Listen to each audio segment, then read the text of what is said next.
ગાંધીનગરના રાંદેસણ વિસ્તારમાં કાયદો અને વ્યવસ્થાની સ્થિતિ પર સવાલ ઉભા કરે તેવી ઘટના સામે આવી છે। શહેરના ભરચક ગણાતા રાંદેસણ વિસ્તારમાં આવેલી સુકૂન સ્કાય સોસાયટીના પાછળના ગેટની બહાર જ ધોળા દહાડે એક વૃદ્ધાના ગળામાંથી સોનાની ચેન ખેંચીને ગઠિયાઓ ફરાર થઈ ગયા હતા।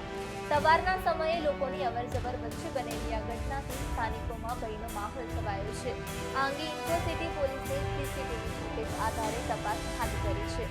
ત્યારે એક વૃદ્ધા સુકૂન સ્કાય સોસાયટીના પાછળના ગેટ બહારના રસ્તેથી પસાર થઈ રહ્યા હતા।